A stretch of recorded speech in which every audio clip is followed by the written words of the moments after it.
Hey everybody, welcome to Pop Culture Philosophers. I'm Rockin' Robbie Billups, and it's time for the weekly comic book review.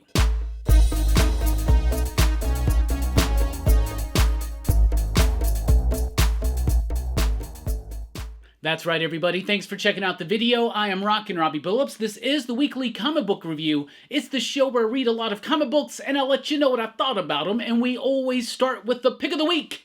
This week's pick of the week: Junkyard Joe, issue number 6, from Image Comics, from Mad Ghost Productions, from Geoff Johns, from Gary Frank, from Brad Anderson. Who's the letterer of this book? It's Rob Lee, and from Rob Lee on the lettering. This book's been phenomenal, and I'm letting you know that they completely nail the ending of this series. So this is the final issue of Junkyard Joe, which is part of this whole new superhero-y universe that Geoff Johns is creating with people like Gary Frank, with people like Brian Hitch, right? The first book was Geiger, and I thought Geiger was super solid. I was gushing about it when that book was releasing.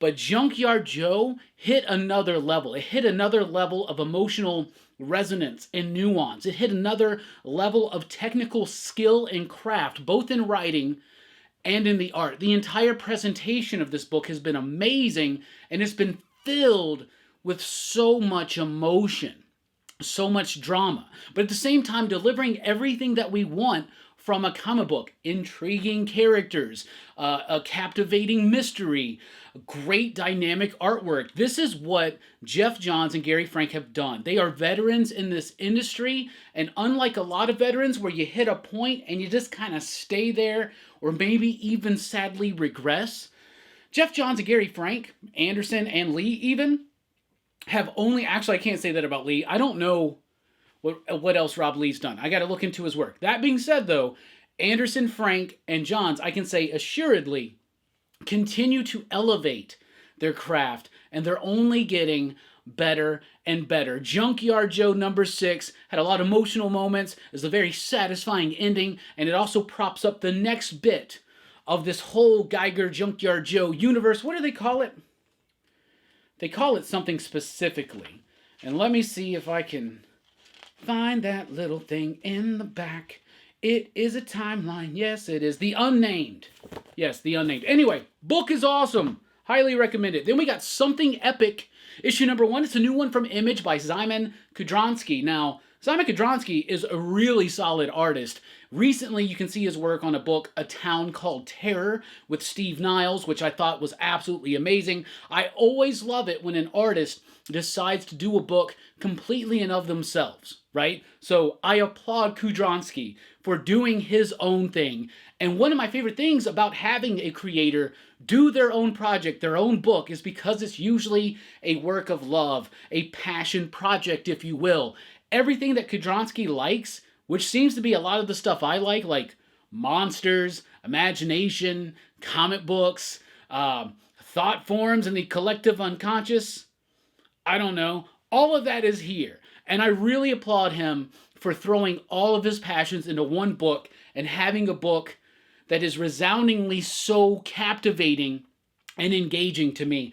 I loved this book. I really did. First of all, the artwork is amazing. If you're a fan of Kudranski's artwork, you're going to see stuff that you're typically used to. You got some great character designs, some great monster-y type stuff, but you also have bits where he's kind of stretching out what he's typically doing. Now, I always hear this story about Danny Elfman talking about how he leveled up as a composer working with Ang Lee on the Hulk. And regardless of what you think about the Hulk movie, right? Ang Lee kept telling him, it's good, but make it sound less Danny Elfman. There are pages in here that are less Szymon Kudranski than you're typically used to, but that's good because the art is elevated. It's stretching, it's growing, it's progressing, it's trying to do something else. This book is about a kid who can somehow tap in to all of the residual thought forms that are left over based on imagination from humanity. He can actually see them just walking around. So, like, I don't know, like, Kaneda from Akira is just wandering around. Tetsuo from Akira is just wandering around. Why am I stuck on Akira? Wally's running around. Dracula's running around. The Power Rangers are running around. They all exist because they're all thought forms, but he can see them. It's a really cool idea, and the story does have, it depends mostly on the narration. It's not the events of the story that drive the story. It is the narration. It is the telling. That's the only kind of thing, maybe, but I didn't care. I really like this book. The concept, the artwork, and the scope and the imagination of the story really sold me. Something Epic #1. Highly recommend that you check that out. Phantom Road is here with issue #3. I'm going to give the cover of the week runner-up to Phantom of the Road. This is the variant cover from Jeffrey Allen Love. There is one that I'm going to call the cover of the week, but that's a pretty close one. Phantom Road, issue #3, takes a detour from what was already set up in 1 and 2. It embellishes on that, but it also sets up a different part of this story. I don't really want to spoil what's going on, but the book takes a turn that makes it more rich, that makes it deeper in meaning and just in story structure. So I really liked this issue. Introduces some new characters, introduces some new elements, ties it into what we already know about Phantom Road, which is really cool, unnerving, melancholy, slightly horrific story by Jeff Lemire. I mean, that's what he does. The artwork by Gabriel Hernandez Walta with Jordi Belair on the coloring is amazing. And if I had to guess, Steve Wands is the color or the letterer, and Steve Wands is the letterer. Great composition, great storytelling, a really good tone struck all the way throughout. Then we got Nemesis Reloaded, issue #4.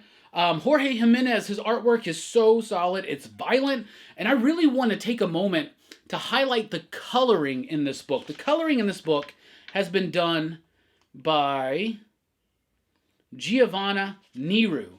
The coloring in this book is top-notch. There's some pages in particular, I mean, very violent, great layouts, very dynamic. That's Jorge Jimenez. But the coloring really helps make this artwork pop, and it's really helped sell this series. It was a satisfying enough conclusion. It's more of a setup for the big Ultimate Mark Miller World crossover that's coming, so that's kind of cool. Longtime Mark Miller fans are going to be very excited about the ending of this book.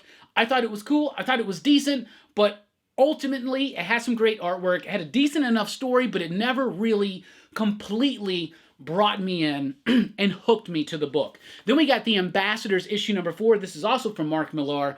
You know, I turned my AC off when I film these videos, because on this microphone, not the microphone I use for live streams, but on this microphone, it can pick up the AC. This is ridiculous. It's May, right? So we're not even in the real heat of things yet, but I'm freaking sweating. Anyway, The Ambassadors, issue #4, Mark Millar. We got Oliver Coipel on the artwork here. Artwork is great. The story is just okay. It's one of the weaker issues of Ambassadors so far. Each issue, of course, is focusing in on a different character, a different story, with a different artist. Issue #3 was such a solid issue that it's going to be hard to kind of top that or to follow that. And this issue was okay, but it's got some bits that are a bit predictable. Like issue 3 had a twist at the end that I didn't see coming. This one has a twist that you see coming from miles away. It doesn't detriment the book. I mean, it's fine. It's got great artwork. It's a decent enough story, but it's just kind of okay. It's not like super great, if that makes sense. Then we got Saga here with issue #64. Rolling in my 6'4", dun-dun-dun, and all the haters saying, swing on down. Anyway, why am I getting distracted? Saga #64 is an okay issue of Saga. It's got some really cool developments with the character of Squire. It does what Saga does. Feels like it's moving things progressively forward. However, this one just didn't feel like it had enough oomph as some of the other issues. Now, if you're reading this by trade, or if you're just waiting for a bunch of issues to get caught up, and then just read them all in one big chunk, you're going to just breeze right through this issue. It's a quick read. It's expertly told. It just doesn't have too much movement forward. Things move forward, but mostly the exciting part of this issue is some of the stuff being done with Squire. That's pretty dope. Then we got Old Dog here with issue #4. Feels like it's been a while since we've had an issue of Old Dog. You know, this is a book that I like it, but every time it comes out, and I'm always like looking for excuses to trim the stack. You know, I'm always looking for excuses to trim the stack so I can get the video out just a little bit earlier, right? But I'm glad I stuck with the Old Dog. First of all, I'm a huge mark for Declan Shalvey's artwork. I love Jordie Bellaire's coloring on here. It is, or is it Shalvey coloring himself? It might be Shalvey coloring himself. I think I've done this exact same bit. Yep, he is coloring himself, so Jordie is not doing that, and that is absolutely freaking phenomenal coloring. Great sense of motion, of action. Declan Shalvey is amazing at that. Just look at his Moon Knight run, which was colored by Jordie Bellaire with Warren Ellis. That's some really top-notch stuff. But Old Dog, it's good. It's solid. It's not going to change your life, but it's got some great sense of movement, motion, and the story's pretty exciting as well. It does kind of get a bit tropey, but I don't mind that because it plays with those tropes pretty solidly. So, Old Dog, issue number 4. And if you want to see Clayton Cowles really do some solid lettering, check out that book. Then we got Spawn here with issue number 341. The variant cover for Spawn 341 was better. It had Cygor, it was nice, it had splatter, it was cool, it had texture. But I got this one because I committed to these Mark Brooks connecting covers. Maybe if I can find them all, they're in a stack over there. I'll share them on Instagram Saturday for Show Your Sets Saturday, which has been led by One Collection Down, Fable. Go check them out on Instagram. Best damn Instagram show out there, Blaine Fable and his amazing friends. I almost said Blaine Fable tonight. That's the previous iteration of that show. Anyway, Spawn 341. So you got two stories going on in Spawn lately. You got Spawn and Haunt in heaven trying to find a cure for Haunt. Then you got Sin, a.k.a. the former Cagliostro, in hell trying to take the throne. Both of these stories kind of being juxtapositioned against each other has been just a little bit confusing over the last few issues, but this was a really solid issue of Spawn where I was easily into the story, into the vibe, into the tone, into the flow of the book. Spawn maintains its excellency at what it's trying to do. Its consistency in just being a solid, ongoing comic book and a great value. $2.99, great covers, and a cardstock cover that does not fold in and on itself. Anyway, from DC, we got Green Lantern issue number 1, the new dawn of DC and a new dawn of Green Lantern. This is written by Jeremy Adams, who's been doing fantastic work over on The Flash. Didn't really like the last arc of The Flash that much, but Jeremy Adams has been doing a solid run on that book. He's about to be passing the torch of The Flash over to Cy Spurrier and Mike Deodato, so they're letting him come over to Green Lantern. The majority of this issue is a Hal Jordan-centric story by Adams, but there is a backup story that is Philip Kennedy Johnson that's focused mostly on John Stewart, but it's also got a little bit of Guy Gardner in there as well. This was a solid issue of Flash. The artwork by Harmonico is actually really solid. The only problem with this issue of Green Lantern, my bad. The only problem with this issue of Green Lantern is it's very typical of most people's first issues of Green Lantern. Like, Green Lantern's been in space for a while. Hal comes back. He doesn't have a ring. He doesn't have a purpose. He's running around. He's trying to see what Carol's up to. Somehow he winds up ass backwards into another ring. Decides to be the Green Lantern again, this time just based on Earth. It's cool. It was enjoyable. But when you read comics for so long, you just kind of see the same thing. So it was a good, promising start. I hope that Jeremy Adams starts twisting away from the typical as this run continues, and I'm sure that that's going to be the case. I don't think he's just going to riff on everything, but there are a lot of first issues of Green Lantern that read just like this. But is that a bad thing, or is it a good thing? Because to some people, this is their first Green Lantern book. And if it's good, it's good. Then we got Spirit World issue number 1, picking up from some of the stuff laid out in the seeds laid out in Lazarus Planet. Spirit World number 1 was just okay. It's written by Alyssa Wong. This is part of a new initiative from DC where they're spotlighting like Asian American, Asian, and Pacific Islander characters and creators. Appropriately so, it's May, right? Artwork's fine. Artwork's solid. The story's decent too. I don't want to bash this book because I didn't think it was bad.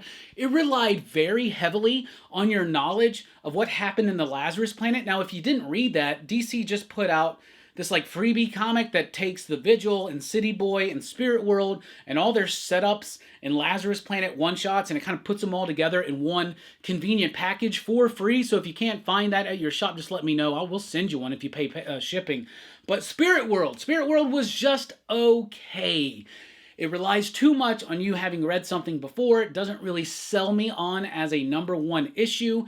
it gets to a certain point, it's developing character, it's developing the world and the story and the whole concept, but then it just kind of ends, and it doesn't really leave me with a hook, making me want to super come back. So jury's still out on Spirit World. Then we got Batman White Knight Presents Generation Joker issue number 1. 3 writers on this book. 4 writers on this book. 4 writers on this book. Hold on. Okay, only 3 writers on this book. Mirka Andolfo only does the artwork. I thought that she was involved as well with the writing. But Sean Murphy plotting the book, Katana Collins, and Clay McCormack doing the scripting. It's another solid in-between Batman White Knight story, right? The Batman White Knight books have been amazing. The in-between stories have been pretty solid too. Now, I don't think that issue 1 of this was as good as issue 1 of the Batman White Knight Presents Harley Quinn by Mateo Scalera and Katana Collins. I loved that book, but this one's pretty solid too. Mirka Andolfo's artwork is great, and what it is that Harley's kids, the hologram of their father, Jack Napier, the Joker, he wants to have one last day with his kids, convinces his kids to take his hologram, his program off, and he's going to just have a day with them, explain some of his origins. Meanwhile, Batman is off doing his thing with Diana Prince, and he's all like, what's going on? I gotta go hunt down these kids. Harley's trying to hunt down the kids. I liked it. If you're liking the White Knight books, do not skip this one. Do not think that it's skippable, because it's still just a really solid book with those iterations of those characters in that iteration of the world. So I liked it. I thought it was very solid. And I just want to say this again. If you would have told me at any point in my life that I would be on board with a Batman book that was highlighting a romance between Harley and Bruce, I would say you're out your damn mind. But here I am. All right, then we got Batman Incorporated issue number 8 from Ed Brisson and John Timms. Loved this issue. I can't believe nobody's ever done this before. In this issue, Joker decides, hey, if Batman can have a Batman Incorporated, can I have a Joker Incorporated? Can I get all the clown-themed villains internationally, bring them together into the Joker Incorporated? Now, I know that this book's been heating up a little bit as the first appearance of Joker Incorporated. And that's nice. It's cool to see some movement on this book. But for 8 issues, I've been telling you, this is awesome. This book is awesome. It's one of DC's best books. It always has really dynamic artwork. It has a very compelling story, really exciting character work. The driving force behind this book is the art. It is the story. It is those characters. It's everything. This is one of DC's best books. And if you're just trying to pick it out for like a spec pick or something like that, do me a favor, just read it, because this book is awesome and more people need to read it and more people need to be talking about it, because this book slaps straight up. Then we got Stargirl, The Lost Children, issue number 6, a very satisfying conclusion to the Jeff Johns Stargirl series that's introducing so many more concepts and sidekicks and characters that were part of this forgotten golden age, and the way the story wraps up and how it's going to influence the DCU going forward. I love it. Jeff Johns has had like a major reinvigoration, a major renaissance of his talent. It's like he went off to Hollywood for a while. He was trying to help run DC Films. He was doing this. He was doing that. He was taking the blame. He's trying to make his name. He's doing these shows. Everything's done now. He's just back to doing solid comics on his own, creator-owned, and with DC. And he's doing such a freaking phenomenal job. Jeff Johns, the week belongs to you. Stargirl, The Lost Children ended absolutely fantastically well. And I'll be honest with you, this might be Todd Knox's best work of his career. Absolutely might be Todd Knox's best work of his career. I'm not saying he's at a George Perez level here, but he's definitely reaching. And I think that's dope. Superman Lost is here with issue number 3. Structurally, Christopher Priest books are usually pretty challenging. Not this one. I had a bit in the first one. The whole conceit of this book is this. Superman winds up going through a singularity, gets warped into a far-flung distance of space. He goes on this mission, takes him years to get through it. When he comes back, only a brief moment of time has passed for Lois, but she can tell that Clark's been through some shit, right?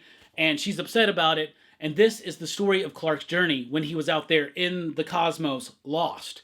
And each issue has been self-contained, but part of the larger story, and it hasn't done your typical Priest Tarantino-esque structure kind of things. It's very easy to follow. The artwork's solid. It's interesting enough, and it feels quite old school. So 3 issues in, and I'm more sold on Superman Lost than I was when it first started. Danger Street is here with issue number 5, I believe. No, this is issue 6.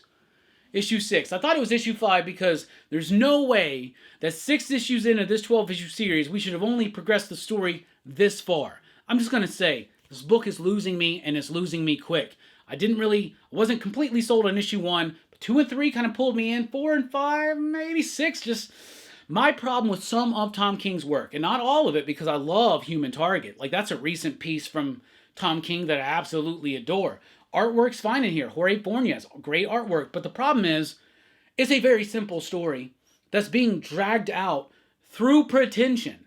Now, somebody said something like that. I'm paraphrasing something that somebody said on Rockin' Robbie Live Sunday during the DC sneak peek. But, like, yeah, that's what it is. Tom King is stretching this story out to such a paper-thin status, and he's doing it in a very pretentious way, because the narration, the whole bit of the knight and the squire at the castle, is completely freaking worthless.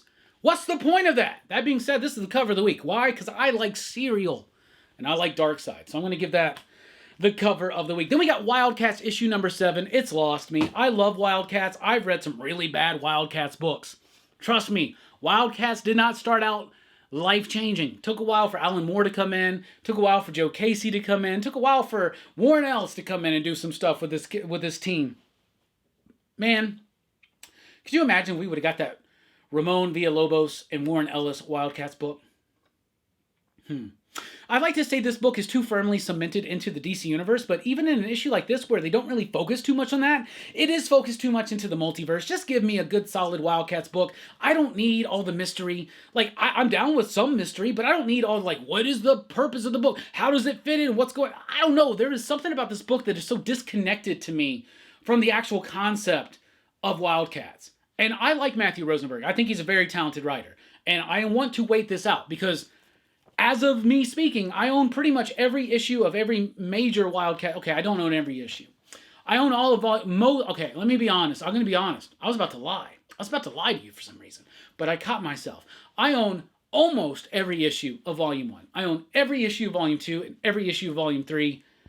And now this one.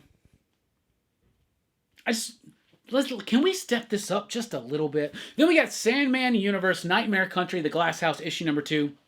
It's aight. It's aight. I loved the first, Nightmare Country book. The Corinthian, the spotlight on him, I thought it was great. We do not have Lissandro Esterin here. We have Patricio Del Pecci.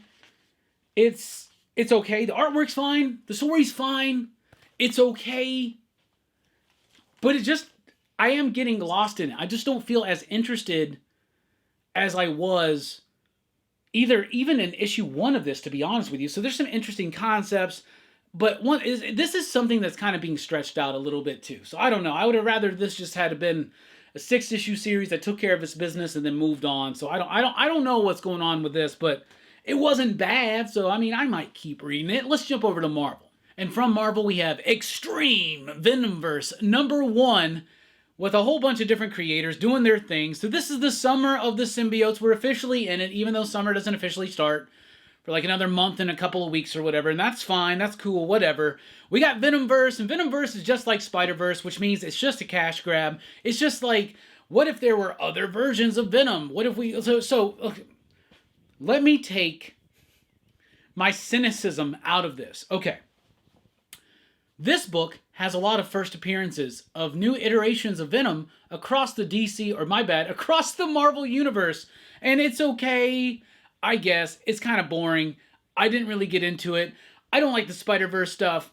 I don't like the Venomverse stuff. I tried it. Didn't really like it. Leo Romero has some solid artwork. Introduces a samurai villain. That's cool. This Peach Momoko cover is pretty dope. I mean, this was a contender for cover of the week. This is maybe number 3 on cover of the week for me. The book itself's just okay. I know some of y'all really like the Venomverse, Spider-Verse stuff. If that's your cup of tea, you're definitely going to like this. But for me, too much, too fast, and all that jazz. Then we got Silk issue number 1. That's right. We haven't had a new Silk number 1 in 2023 yet. So we might as well, because every year gets a Silk #1. And that's fine. I get it. She's not able to continue like an ongoing series, it seems, so we just get a series, a miniseries, and there's nothing wrong with that. That's the Hellboy model. Sometimes that's the Madman model, and that's okay. Silk #1, though. This was the first Silk #1 that I actually can get behind. I kind of liked it. Silk is in this, like, film noir, 1940s kind of style and aesthetic and atmosphere, and that was interesting, and I really liked the artwork. The artwork is from... see if I can find the credits. I really do like the artwork. Artwork's pretty solid. It's got this, like, washed out kind of coloring effect to it, but it does work, and I like this costume for Silk. And then there's a twist at the end, and they're playing with things. The art is Ig Guara, with Ian Herring on the coloring. I like the art. I like the story. This has been, to me, the best Silk #1 I've ever read. So I liked it. Then we got Amazing Spider-Man issue #25. They're promising that this is a big issue. What is the point of this issue? This issue explains what's up with Mary Jane, why she's got a new husband, why she's got 2 kids. It explains all of that. Is it satisfying? Not really. It's kind of something like the big reveal. It's kind of something that we could already have pieced together, but it was decent enough. It was okay. Wasn't a bad issue of Spider-Man, but it took way too long to reveal this, and the reveal's just kind of like, okay, all right, you know, they promised something big here. They're like, oh, this is gonna piss everybody off. Not really. Now they're like, oh, 26 is really gonna piss people off. Here's the thing: are they just gonna keep doing this with Spider-Man, where they're like, issue 25 is crazy, we're going to reveal all... I mean, they did this with, like, issue 21 is going to reveal everything. Then you read issue 21, they're like, you just wait till you get to 22, we're going to blow your minds. Okay, wait till you get to 23, we're going to blow your mind. Wait till you get to 24. Oh, here's 25. Oh, wait till you get to 26, y'all. We're really... At what point are we Tina and Marvel's Ike? That's all I want to say. Spider-Man 2099, Dark Genesis issue #2. I didn't really like issue #1 of this, but I came back for issue #2 because it debuts Blade 2099. And I don't care. I read this issue. I read it all the way through. But when I got to the end of this issue, I guess I must have shunted my consciousness off into like another reality or another dimension or something. Because I snapped back into my reality, which I think we're 6194. No. Our reality's got a much better designation than that. Anyway, I snap back into our reality. I'm on the last page and I go, what in the hell did I just read? I didn't remember and I didn't care. Didn't care about Blade 2099. Didn't care about any of the setup. In fact, I don't think I liked Spider-Man 2099.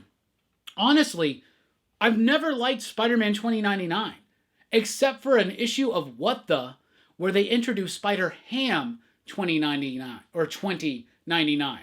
And probably just because I thought it was really clever that his name is Miguel O'Hara, or O'Hara.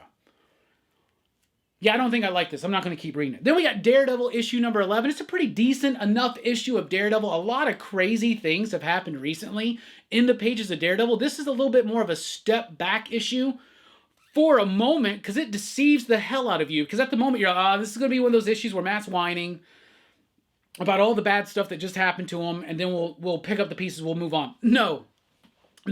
Matt whines, and then Matt goes ham. Matt Murdock does some stuff in here that is wildly crazy. And I won't say out of character, because it's in character, but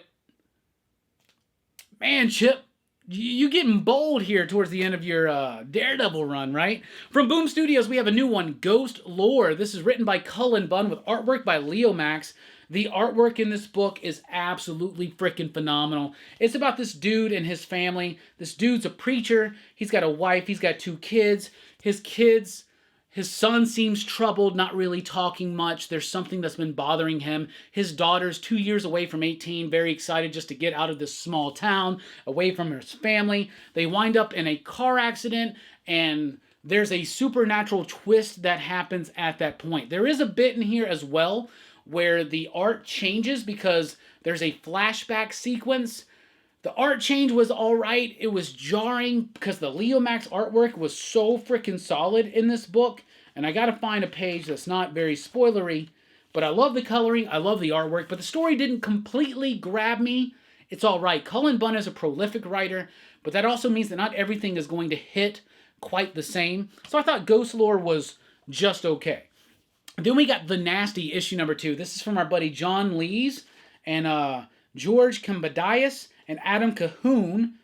Now, I knew that they were going to be changing the artist in this book, and I didn't even notice, honestly. I didn't notice an art change or anything like that. I loved The Nasty. So The Nasty is about this dude who loves horror films, especially 80s cheesy VHS video nasties, right? And he is a fan and hangs out at this local video store, which is near going out of business, but they have the possibility of reigniting the business at this place because there's a film festival, and they think they've come across a lost film, a lost horror film. However, it's not quite what it seems, and now the dude decides, by the way, this dude, his favorite horror movie slasher is like his imaginary friend. Okay, so there's that going on too. And they decide that since the VCR ate this, they finally got a copy of this movie that nobody's ever seen. They're going to make a name for themselves by showing this movie at this festival. And the VCR eats the damn tape. So now they get this bright idea, let's make our own version of this movie. Have patience with this book because it's good and it's solid, but it feels very typical and formulaic as you're getting through it. But when you get to those last few pages, that's where it really sinks its teeth in. And I thought it was absolutely splendid.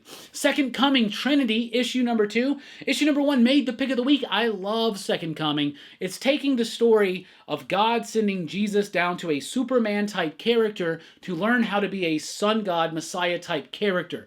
But over these 3 volumes, there's been a lot of nuance, a lot of humanity, a lot of emotion, and a lot of humor thrown throughout. Mark Russell does satirical, nuanced, hard-hitting drama with a great blend of comedy and irreverence, all at the same time as being completely reverent to the idea of humans should love each other and take care of each other. And that's something that I love about this book. It plays with tropes, it plays with preconceived notions, and it excels because of it. Second Coming Trinity, issue number 2 is dope.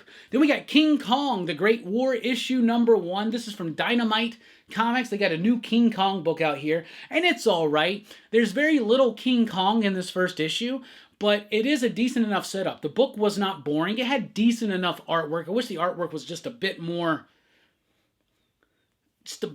together, right? But even though there's very little Kong, it was a decent setup for a story where basically this group of sailors gets shipwrecked on Kong Island, and you know that that's going to wind up being not so cool. It takes a long time to get to the point. When it gets to the point, the issue's over. We already know what's supposed to be happening here. King Kong's supposed to be showing up, so, you know, structurally it could have gotten more to the punch quicker, but outside of that, I thought it was pretty solid. Scar, issue number 2, part of the Disney Villains imprint from Dynamite. I loved it. Chuck Brown basically telling a Scar prequel.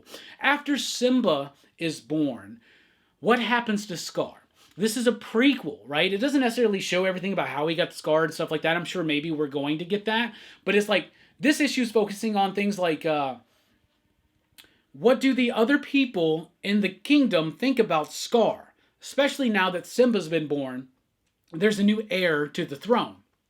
Also, setting up certain things like how Scar makes an alliance with the hyenas.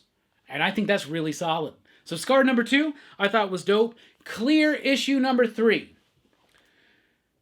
I like Clear. The artwork by Francis Manipool is amazing. The concept is great. Man, it is verbose, it is exposition-y, and just like any other Scott Snyder final issue, this is ultra exposition-y, where a lot of stuff is just told to us, but the concept is really cool. And the way that this book winds up, there's an element of it that's a bit cliche, but there's a lot of elements of it that I think are really solid.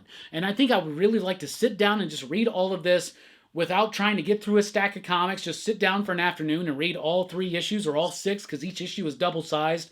Basically 2 issues in one for the price of 1.5. But Clear number 3 had a solid ending, but it was very exposition heavy. Then we got Quicksand issue number 1. This is from our buddy Jonathan Hedrick and Scout Comics. This is about a world in which, I don't know, like what a sinkhole opens up and all these crazy like insect creatures come out and go across the world, and it's like the Great Impact or the Great War, or what do they call it? They call it the event, right? And it's about the world picking up after that and moving on.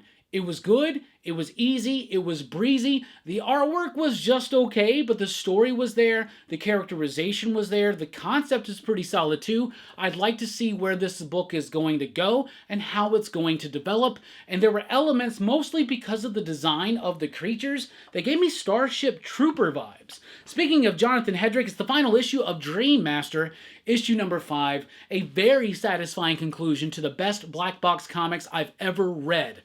This is the best book from Black Box I have ever read. Jonathan Hedrick is a great writer. He's a great dude. If you like his work here, definitely check out The Recount, check out Quicksand, check out his other book. Space Cadets is one he did, I think. But Dream Master number 5, a great conclusion that had some nuance and tragedy to it, but it also has a setup for more stuff to come, and I hope they get to explore that even further. Then we got Samurai Doggy, issue number 6, the final issue for now. It's probably the final issue. That being said, Chris Tex and Sanitos. All right, so Sanitos is the artist, colorist, and the letterer, and Chris Tex is the writer and the letterer. So there's 2 letters here. So I guess the art in this book has always been stellar. It has been absolutely fantastic. This is a violent, dynamic, kinetically charged final issue that I found, well, that's a spoiler, I found very satisfying, very bloody, very cool. I liked it. I liked it a lot. There is a setup for more. I hope they get to explore this world even more. This art is amazing. Anything that Santos or Sanitos does, anything that Santos does, I will be there for. So that's what I read. That's what I thought about it. Let's recap real quick. Samurai Doggy, a satisfying conclusion with dope art. Dream Master, a satisfying conclusion and setup for what's to come. Quicksand, a promising start. Art could be just a little bit better. Clear, exposition-y, but some really great concepts and solid art. Scar, a great prequel to The Lion King. King Kong, The Great War, could have gotten to the point a little bit sooner. Second Coming Trinity, absolutely splendid. The Nasty, have patience with this book. Get to the final few pages. It's going to sell you. Ghostlore was just alright. Kind of a ghost bore at times. Daredevil was alright. It was decent. But man, when it gets to that second half of this book, what? That was crazy. Spider-Man 2099, more like Spider-Man 2090 wine. Amazing Spider-Man, still an inconsistent book. I'll just say that. How about that? Silk number 1, the best Silk number 1 I've ever read. Extreme Venomverse is extremely not for me. Nightmare Country Glass House is losing me. Wildcats is losing me. Danger Street has lost me, but that cover's pretty dope. By the way, the smell of the week, Samurai Doggy. Boom! Has some good smelling comics. Superman Lost continues to improve on the concept and the structure. Stargirl, The Lost Children, a solid ending. Joker Incorporated, actually it's Batman Incorporated, but that book is one of DC's best. Batman White Knight presents Generation Joker. If you like the White Knight stuff, no reason to skip that. Spirit World was okay, but not the best debut. Green Lantern number 1 did a lot of what other Green Lantern number 1s do, but it did it well enough that I'm excited to see what's going to happen. Spawn. It's a pretty solid issue of Spawn. Old Dog, pretty solid issue of Old Dog. Ambassadors and Saga. Saga was cool, not as good as some issues of Saga. Ambassadors was cool, but not as good as some issues of Ambassadors. Nemesis Reloaded was just okay for me. It's the artwork and the coloring that really sell it for me. Phantom Road keeps getting better. Love that book. Everything's falling all over me. Something Epic, a really solid debut from Simon Kudronsky, writing and illustrating his own book. And Junkyard Joe continues to make the pick of the week with its final issue. That means Junkyard Joe is Rockin' Robbie approved. Anyway, that's what I read. That's what I thought. That's what I'm digging. What are you reading? What are you digging? Let us know in the comments down below. Thank you so much for checking out this video. Be sure to like, share, and subscribe. And join us over at patreon.com/PCP if you want to help support this channel. Be sure to like, share, and subscribe. I already said all that, right? Yeah. Yeah, I did? All right. Station, thanks for rocking with us. Keep on reading. Pop, pop, boom.